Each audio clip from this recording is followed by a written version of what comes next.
Over the years, one of the Silent Hill titles that I often go back to, but I've never actually finished, was Silent Hill Downpour, which was one of the last big Western developed Silent Hill titles that we saw, unless you want to count that garbage that was Ascension.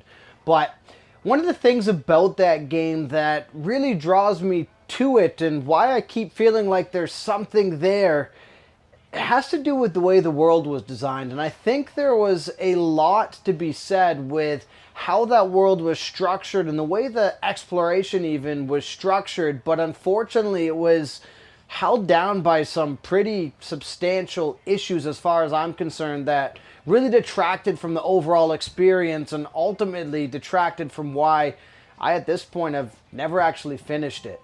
So I'm going to go over those things and kind of explore some of the more underrated elements of that title and go deeper into what I think of that game and what I really dislike about that game as well. So let's take a look.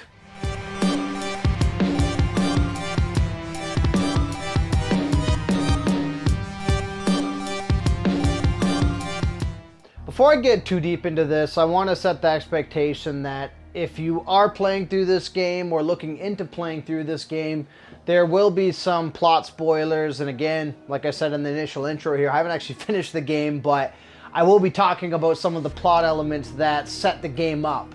And that's actually one of the first things I do want to highlight. And I think that I've commented in previous videos that I dislike a lot of the heavy cult elements, and I felt like that not only held back the Silent Hill series, but also became, in a lot of ways, the nail on the coffin for that series. And one of the things that marks Downpour as different than the other Western developed Silent Hill titles is that it's attempting to be more self-contained or its own thing, a lot like Silent Hill 2 was, and my opinion was that was a good move.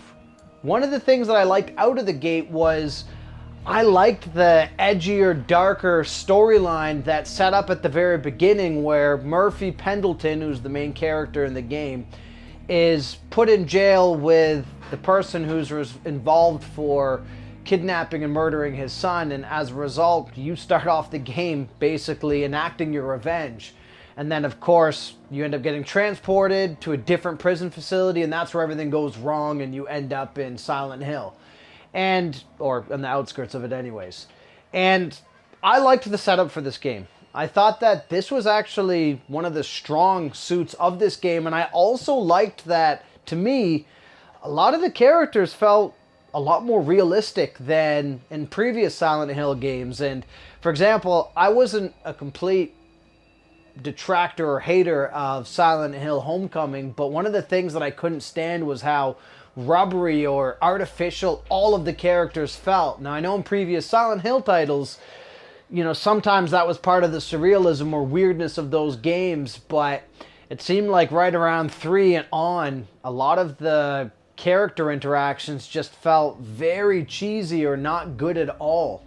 And I felt like Downpour actually did a really good job of having more believable characters and believable story elements, and also having different elements within the game that capitalized but didn't overdo the surrealism and weirdness of the Silent Hill franchise. And those are some of the high points. However, this is kind of where we start to see the game falter quite a bit. And the first thing that I want to mention is the pacing. The beginning of the game, the prologue area, if that's what you want to call it, where you're going through the caves and leading to kind of the first boss fight, it to me felt way overdone, way overdrawn, and I myself struggled very hard to get through that area. I felt like it was unnecessarily slow in a lot of ways. And I myself didn't actually mind the combat in this title. But my big problem with it was, whereas Homecoming I thought did a pretty good job of having disturbing monsters and modernizing them at that point in time and kind of bringing something unique there, I thought that the biggest issue with Downpour, and it still remains a big issue to me from the times that I revisit it, have to do with the monster design. So the initial monsters that you encounter, to me, look very, very bad. They don't look scary. They don't look disturbing. They just look cheesy. And I think that's one of the biggest detracting points from Downpour that oftentimes, to me, kind of ruined that game.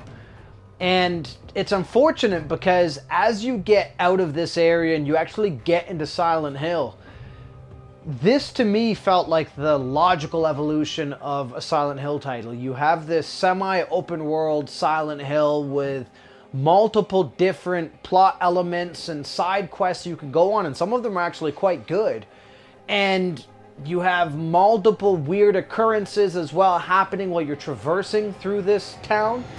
And I thought that the atmosphere for this was fantastic. I really appreciated going into random buildings, the ones that you could get into anyways, and exploring different things and meeting weird characters and learning different things about what was going on around you. I thought that this was very well done.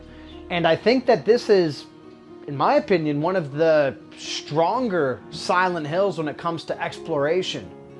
And even just going through different buildings and different areas and seeing the way Vatra Games put them together, it felt like these were people who actually really cared about the franchise and really wanted to bring that world to another level. And in a lot of ways, I think they succeeded. I also really liked the rain approach to Downpour. Oftentimes it was fog or whatever in each of these different Silent Hill games, but I liked how you kind of still had that from the original Silent Hill, but it was made even drearier by having this element of water as a reoccurring motif. I thought that that worked really well for the type of content that you're facing within this Silent Hill title. Now, one thing that I think was a step back, and one thing that I don't think worked so well, and it felt not Silent Hill at all in my opinion, was their approach to the Otherworld, which was almost feeling like a more dream sequence than it did feel like this hellish nightmare or hellscape that you went through like in previous Silent Hill titles. Now, I'm not saying that all of them have to be the exact same with the rusted over, brutalist environments, but what I am saying is that I'm not sure that this approach to the Otherworld really worked that well. And I felt like oftentimes it was kind of just put in there to deliver some level of fan service to previous Silent Hill fans, but they also wanted to do it different, but it wasn't a good different. It just didn't really work in my opinion. But one thing I do want to overemphasize is that I myself was not against Murphy Pendleton. I know some people had a bit of a difference of opinion about him as a character, but I thought that him as a character, his storyline from what I got through in that game worked. I thought it actually seemed pretty good for that type of setup, and I thought that it really added to the mystique of the storyline, which was something that Silent Hill 2 did a great job of.